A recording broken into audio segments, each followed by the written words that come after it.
Então, como você falou, o estádio é essencial para um clube atualmente. Às vezes a pessoa: "Ah, mas tem o Maracanã e tal". O Maracanã não é do Flamengo e não seria um polo de negócio como acontece negócio de atração de torcida, de desenvolvimento do clube, como vai acontecer com um novo estádio. Essa semana a grande novidade é que andou de fato, a prefeitura desapropriou o terreno do gasômetro no centro do Rio, do lado da rodoviária, e vai vender em leilão que com condições, que é a construção de equipamento e tal, que o Flamengo se torna favorito, dificilmente vai ter uma concorrência para a compra desse terreno.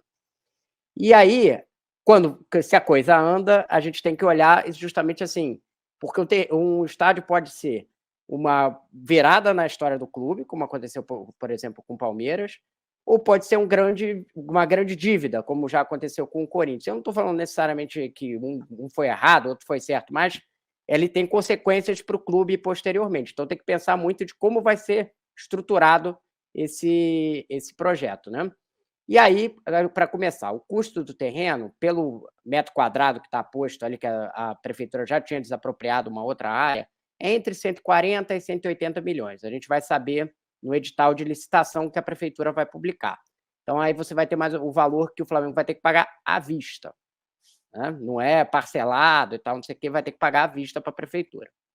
E o custo do estádio, a gente põe aí 1,5 bilhão a 2 bilhões, eles falam assim: "Ah, o Flamengo já tem um projeto, até arquitetônico inicial", é sempre inicial, então fala assim: "Ah, é um custo estimado". Por quê? Como que se faz mais ou menos esse custo? O número que se calcula preço de estádio é, em geral, $5.000 por assento. $5.000 por assento, aí você pega um estádio que o Flamengo vai tentar fazer para 75 a 80 mil pessoas. Você põe 80 mil pessoas, $5.000 vai bater 2 bilhões de reais. É isso. Ah, mas o estádio do Corinthians custou menos, o do Palmeiras. Teve muita inflação em cima das questões de custo de obra mesmo, né? A inflação tem sido acima das outras, então esse é o custo mais ou menos estimado. Vai depender ali de acabamento, você vai fazer uma coisa mais luxuosa, menos. A ideia no Flamengo é não fazer luxuoso, é fazer uma coisa básica, no sentido de funcional, e aí para você não aumentar muito esses custos, porque o estádio de 80 mil já é um estádio muito custoso, muito maior o custo do que se você faz as arenas que a gente está vendo, que são 40 mil, 50 mil. Vai aumentando o número de lugar, vai aumentando o custo. Não tem mágica, digamos assim. Então, é um valor muito alto. Como que o clube vai bancar? Aí a gente pode até mudar agora a nossa tela. Para pagar o terreno, o Flamengo tem em caixa em torno de 130 milhões de reais. Isso tem lá em aplicações financeiras, é o número do primeiro. Fechou em março agora de 2024, né? E, além disso, ele tem, que a gente vai mostrar na próxima tela, um patrimônio aqui, que é aqui do lado de casa, virando a esquina, tem um prédio que foi feito em parceria. O Flamengo tem 40 apartamentos, vendeu alguns. Ainda não se sabe, porque primeiro os valores botaram muito alto no mercado imobiliário, e eu já achava que estava alto mesmo, porque da esquina aqui de casa eu falei assim: isso aqui está muito caro para a região e tal, não sei o quê. Mas vai dar algo acima de 100 milhões de reais a venda desses apartamentos. Isso é Morro da Viúva, é isso? O Morro da Viúva, exatamente. Bairro do Flamengo, Isso, basicamente. eu tô falando que é a esquina de casa, porque vira aqui, eu ando, tipo, 30 metros, eu tô nesse prédio aí, que é o prédio do Flamengo aqui em relação em casa. Era um prédio antigo, foi feita uma parceria com uma construtora, a construtora deixou só a carcaça, fez apartamentos novos e está vendendo. O Flamengo botou por um valor inicial, o mercado considerou caro, não comprou, e agora eles vão baixar o preço, mas o valor vai ser algo acima de 100 milhões de reais. Esse dinheiro provavelmente vai ser aplicado no estádio, porque inclusive tem uma regra no Flamengo que dinheiro de venda de patrimônio tem que ser aplicado em crescimento de patrimônio. Você não pode pegar e vender um apartamento e comprar jogador. Tem essa regra posta dentro do clube. Então, esse é o inicial.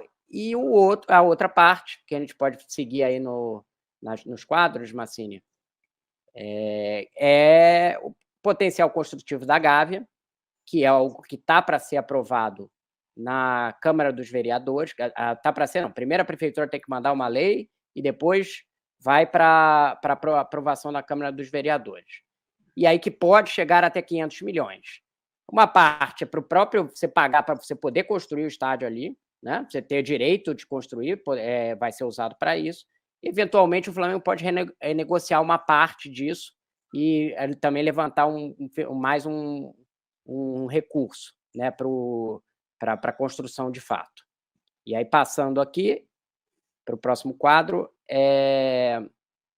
os outros itens de receita são o básico de todo estádio. Venda de naming rights, que hoje certamente vai estar com o mercado mais alto do que foi na época que venderam os outros, o Palmeiras e o Corinthians, não porque eles tenham vendido mal, é porque o mercado foi evoluindo e foi entendendo melhor esse tipo de coisa, e porque vai ser um projeto muito grande, né? No centro do Rio, tem uma visibilidade grande, a Allianz também tem uma visibilidade de uma área bem central da cidade, mas é provável que consiga bem mais do que o Corinthians e Palmeiras venderam lá atrás. Até o Corinthians, por exemplo, está tentando renegociar o seu contrato, né?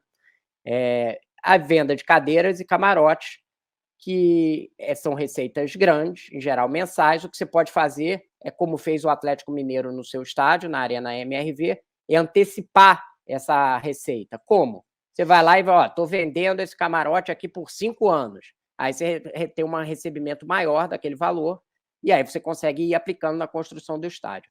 A ideia é não comprometer o clube, óbvio, financeiramente, e tentar, de alguma forma, que você mantenha a força financeira que o Flamengo tem hoje de construção de times com a construção do estádio. É fácil? Não é fácil. Quem acha que é assim, beleza, o Flamengo é rico e vai conseguir, não precisa se preocupar. É uma operação complexa e a diretoria do Flamengo vai ter que ser habilidosa para conseguir manter o status que tem hoje o clube sem ser afetado pelo estádio. Eu acho que algum impacto deve ter. Só colocar uma coisa. Fala, você. O Rodrigo falou que é perfeito sobre a questão do name right. O primeiro name right de estádio brasileiro foi a Kyocera Arena, que não pegou. Então, o que mudou o mercado um pouco foi o Allianz. Por quê? Porque o Allianz Parque é o primeiro estádio com name right do Brasil que tem placa de rua. Você anda na rua em São Paulo, tem sido Allianz Parque à direita. Arena Allianz Parque, que é o nome equivocado, mas assim, Allianz Parque à esquerda, Allianz Parque à direita, como era Parque Antártica. Né? Parque Antártica não era naming right, importante dizer. Parque Antártica é o nome do lugar na cidade de São Paulo, que era o parque onde ficava da Avenida Pompeia até a atual Avenida Antártica. Dentro do parque havia o campo. Em 1920, o Palestra Itália comprou por 500 contos de réis o terreno inteiro do Parque Antártica. Depois, para viabilizar o pagamento, vendeu um pedaço do terreno, que hoje é o Shopping Bourbon, para o Francisco Matarazzo. Sabe que a Avenida Francisco Matarazzo, na Zona Oeste de São Paulo, se chamava Avenida Água Branca. Passou a chamar Francisco Matarazzo depois da morte de Francisco Matarazzo. E aí o Francisco Matarazzo comprou aquele pedaço de volta para ajudar o Palestra Itália a pagar o terreno que tinha comprado. Segundo ponto que eu acho importante dizer, por essa confusão de terreno público, que é... O importante é entender o seguinte: por que o fundo de investimento, a Caixa gerencia um fundo de investimento que se chama Porto Maravilha, né? Que é, para ficar buscando direitinho aqui, é parte do processo de viabilização da operação urbana consorciada, que nasceu para quê? Para você pegar áreas degradadas e transformar em áreas revitalizadas. Projeto Olímpico, né? Para a Olimpíada 2016. Exatamente. E o que aconteceu com esse, eu preciso ler, viabilização da operação urbana consorciada? Não se viabilizou. Então, por que a prefeitura, quando tem a dificuldade, você pode discutir que a Caixa queria vender por 250 milhões de reais e o Flamengo pode arrematar no leilão por 170 ou por 180 milhões de reais, mas a prefeitura fez a desapropriação, e como em qualquer caso de desapropriação, se alguém desapropriar a sua casa para construir uma obra do metrô, a prefeitura vai pagar menos do que o valor vai pagar o valor venal. Então, isso está tudo correto, porque a questão é que o terreno é parte de um processo de revitalização da cidade. Então, o ponto da discussão do terreno público, que eu vi o Rodrigo falando outro dia, quase todos os clubes do Brasil tiveram algum tipo de benefício, né? O Palestra Itália comprou o terreno da Companhia Antártica Paulista, mas o CT é comodato da Prefeitura de São Paulo. Então, algum benefício tem. Vamos pegar lá, não a construção do estádio da Neoquímica Arena, mas a doação do terreno de Itaquera, em 1978, pelo então prefeito Olavo Setúbal, em São Paulo. Havia uma lógica da doação do terreno.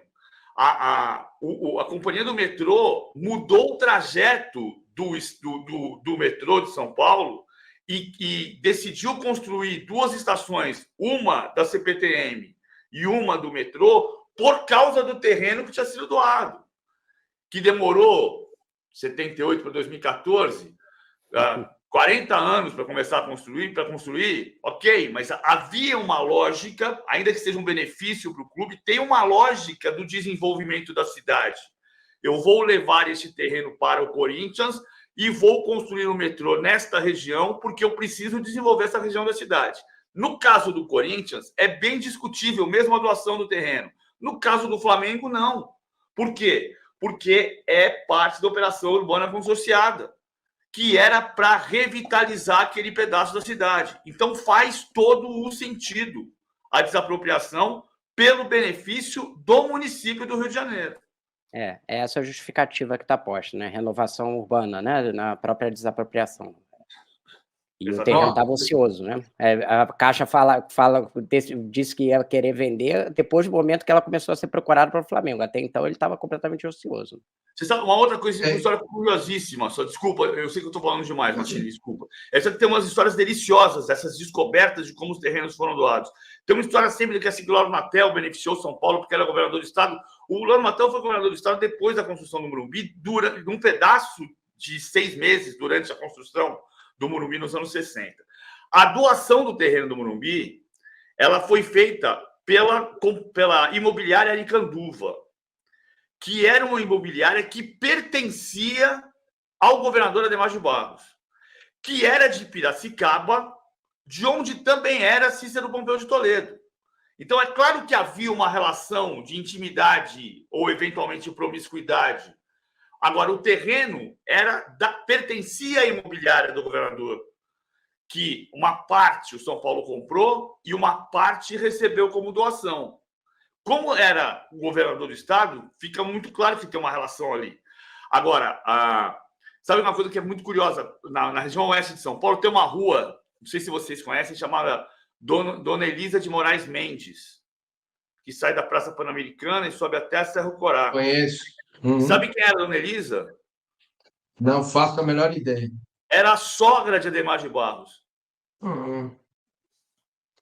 Eu acho que o que o PVC coloca é importante, porque assim, todas essas operações são feitas com os clubes, aí o importante é saber, isso traz um benefício para a cidade? Porque se traz um benefício para a cidade, se justifica. Se não traz um benefício para a cidade, aí você pode discutir. E eu acho que nesse caso, visto que você tem uma necessidade de renovação e ali está ocioso, você pode trazer um monte de empreendimento, que o que o PVC falou do Porto Maravilha era para ter pegado. Era para ter os zilhões de empreendimentos lá. Tem alguns, tem o Museu do Amanhã, que foi construção pública, mas tem vários galpões, tem alguns prédios comerciais, tem alguns prédios habitacionais, mas não pegou como estava se esperando. Ainda tem muito terreno ali desocupado. Então, você trazendo um polo de atração para uma área, especialmente que está ali na frente da rodoviária, que é degradada, essa na frente da rodoviária é bem degradada, você pode dar uma virada nisso, vai construir um parque ali, um centro de convenções, você traz vida para a cidade naquela área que hoje é desocupada a não ser pela rodoviária. Você vai lá, passa na rodoviária, pega o ônibus e vai embora, ninguém fica naquela região. Exatamente. Perfeito. Deixa eu pedir a participação da galera aí, o like, por gentileza, que é muito importante. O amigo aqui falou: vou deixar um like para a Domitila.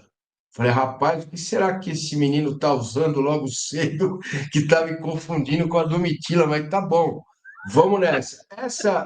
Pois é. Agora, isso é importante a gente esclarecer, porque fica essa discussão que não tinha naquela época, né? O meu pai era São Paulino tradicional, meu avô, por exemplo, doava na fábrica de bala São Paulo, que tinha no Paris. meu avô trouxe para o Brasil com a minha avó Elvira, meu avô Américo e minha avó Elvira, a fórmula da bala de leite, da bala toffee, né?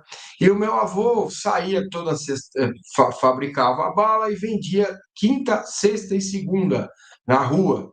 E a féria de sexta-feira era doada para a construção do Morumbi. Meu pai contava muito isso. E minha casa, às vezes, era frequentada pelo POI, por dirigentes do São Paulo, enfim. Meu pai tinha boa relação com o São Paulo daquela época, né? Então, essa discussão, naquela época não tinha essa discussão, né? Que tem hoje, que é boa, que dinheiro público é para ser usado para o público, para quem paga imposto. Mas existem as exceções, a gente tem que entender o porquê da coisa. A dúvida que eu tenho, quero tirar com vocês, é o seguinte: quando a Prefeitura de São Paulo desapropria o terreno, que é do fundo, tá, sobre a gestão da Caixa, ela paga para desapropriar? Porque eu acompanhei bem aqui, então, eu acompanhei bem aqui da questão do metrô de São Paulo, na Vila Madalena, onde eu fui criado, que não é mais vila, parece Manhattan, só tem prédio, a desapropriação de casas, e eu sabia, os vizinhos preocupados e tal, a prefeitura, o governo pagou esse pessoal para poder usar os terrenos, né? E o Flamengo vai comprar para indenizar a prefeitura. É essa a conta? A prefeitura vai pagar, só que ela vai pagar com o dinheiro do leilão. Não é isso, Rodrigo? Desculpa. Ela tem que desapropriar, e óbvio que ela ficaria com a conta, por exemplo, se não aparecesse nenhum interessado no leilão, ela ficaria com a conta para ela. Fato é esse.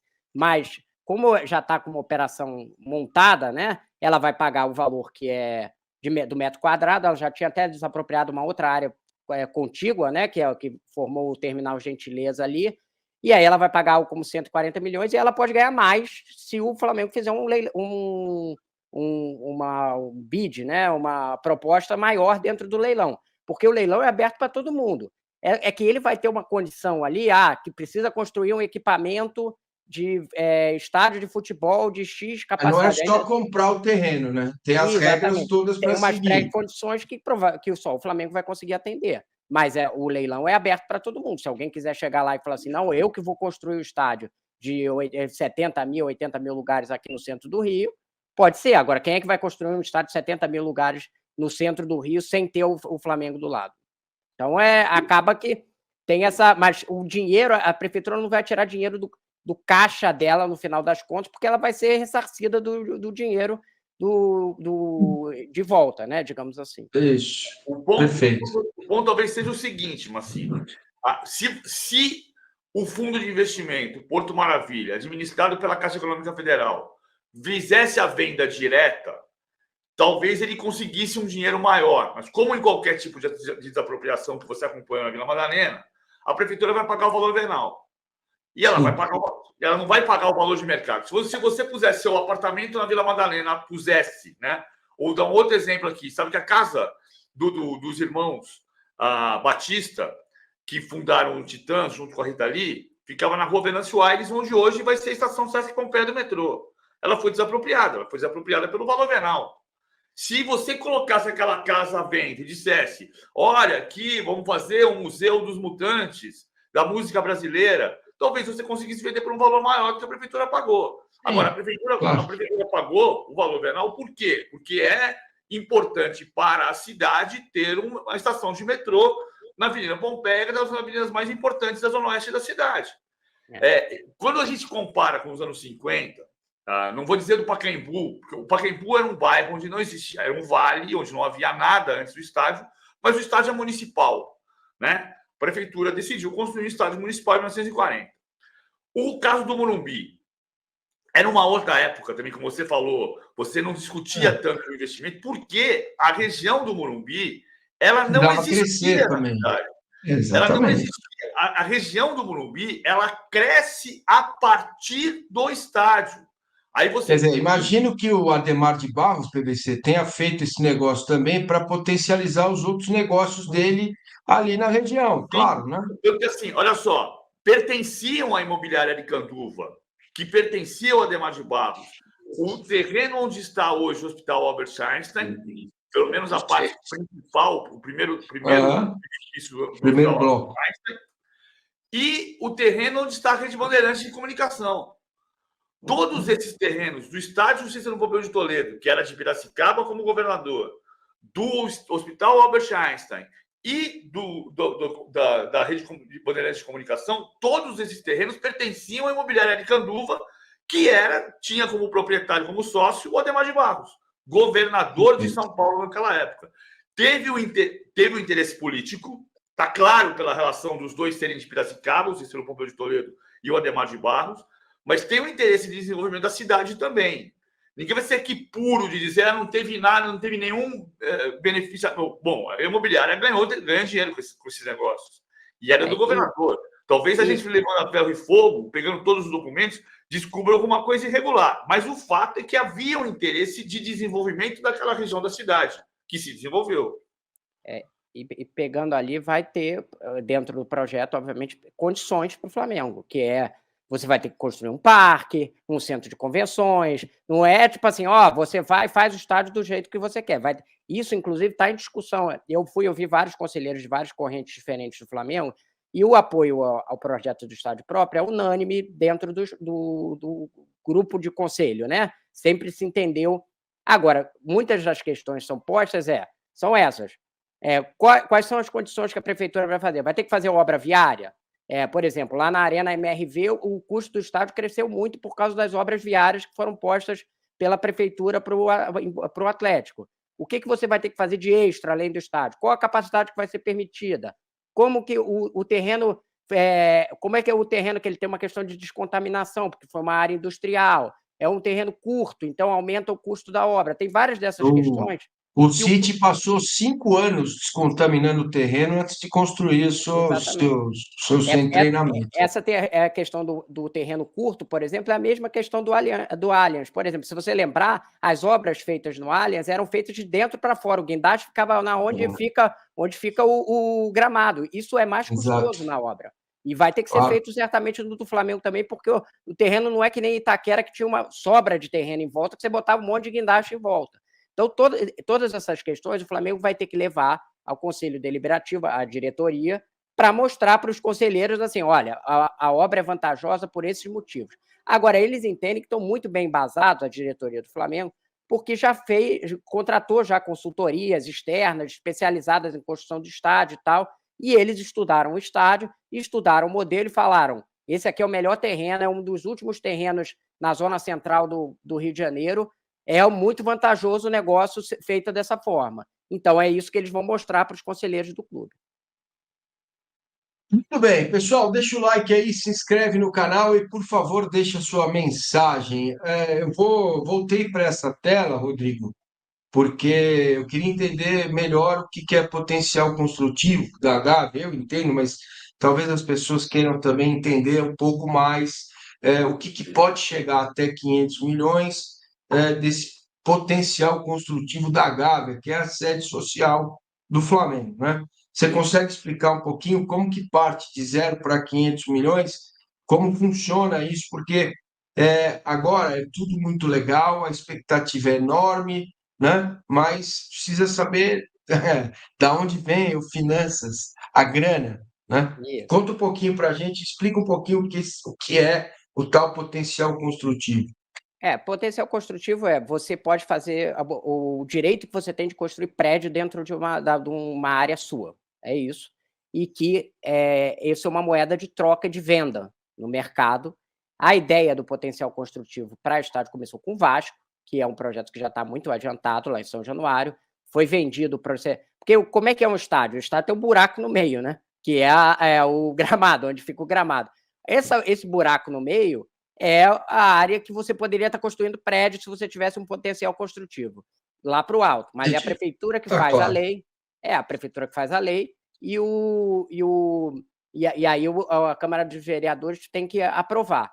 A Gávea não é do Flamengo, ela é uma concessão. Então, você pode ter uma discussão a respeito disso, né? Porque é uma concessão antiga, quando a Gávea não tinha nenhum valor e tal, é uma concessão feita mas o entendimento da prefeitura é que vai ser feito isso. E há um potencial construtivo também, vai ter uma lei para o Fluminense, que está mais em relação às Laranjeiras, o Fluminense também vai fazer essa operação. Então é para os 3 clubes, Vasco, Fluminense e Flamengo. E aí o Flamengo pode usar o potencial para construir o seu estádio e também pode negociar uma parte, eventualmente, para ganhar dinheiro com isso e usar na construção. Tem um detalhe só, você falou do Fluminense, que eu acho importante voltar, né? O terreno das Laranjeiras, que era o estádio da Rua Guanabara, a Rua Pinheiro Machado se chamava Rua Guanabara. Uhum. Então, era o campo da Rua Guanabara, quando o Fluminense foi para lá. E o terreno pertencia à família Guinle. Como é que a família Guinle teve acesso ao terreno, eu não sei dizer, mas o terreno pertencia à família Guinle. E a família Guinle fez a doação para o Fluminense, ou emprestou para o Fluminense comprou o terreno. O Fluminense tem um caso ao contrário, né? Porque o Fluminense teve um pedaço do estádio desapropriado. Para fazer a Pinheiro Machado. Para fazer a Pinheiro Machado, que antigamente era a Rua Guanabara. Rua da Guanabara. Então, acontece o contrário. O Fluminense, em teoria, a gente pode pegar documentos, até sugerir essa pauta, mas pegar documentos e descobrir que a família Guinle conseguiu o terreno de alguma maneira que a gente não sabe exatamente como foi, enfim, comprou, não comprou, de quem era o terreno, dos índios que habitavam aqui antes de 1500. Mas aí o Fluminense, em tese, não foi beneficiado por uma doação da prefeitura ou do Distrito Federal na época, porque o Rio de Janeiro era a capital federal, mas e depois ele teve uma parte do terreno desapropriada para construir a Pinheiro Machado, para construir a avenida. Então, acontece o oposto com o Fluminense. O Fluminense tem benefícios de outro tipo, como vai ter agora a questão do potencial construtivo, mas é curioso você perceber isso, o inverso, né? Nos estádios, é delicioso você ir buscando na história como é que saiu de tal lugar. Por exemplo, dia 11 de novembro de 78, o presidente da República, Ernesto Geisel, esteve na sede do Parque São Jorge para fazer, junto com o prefeito Olavo Setúbal, a doação do terreno de Itaquera, que era uma concessão, né? É uma concessão. E aí o Vicente Mateus queria construir o gigantesco estádio para 200 mil lugares. Hoje a gente sabe que o estádio da Neoquímica Arena tem 48 mil lugares. E acho que é importante citar esse ponto, porque tem o benefício do Corinthians, mas a lógica foi mudar a linha do metrô para que a linha do metrô passasse ao lado do estádio, como passa hoje. A linha ia para outro lugar na Zona Leste. Beleza, para a gente partir para o próximo tema, Rodrigo PVC, dá para ter uma ideia de tempo de quando isso vai estar, de inauguração do estádio?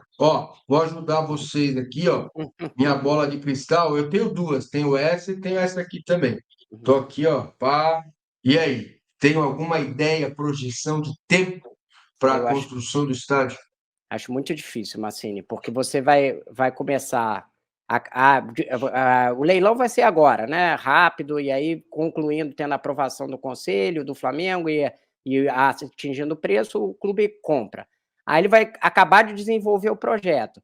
Vai ter uma descontaminação da área, que a gente vai ter que ver quanto vai demorar, a análise toda do terreno, até começar a obra. Em geral, quando começa a obra, tempo mínimo de construção de estádio é 3 anos. Menos de 3 anos, assim, tem alguns casos aí que foi 2 anos e meio, mas assim, é exceção da exceção. Então, você põe 3 anos a partir do momento que você se desenvolva. Eu não consigo ver um cenário antes de 2028, não consigo ver cenário antes disso, mas é chutômetro nesse momento. Claro. Mas não consigo ver antes disso um estádio pronto 2028, 2029, enfim.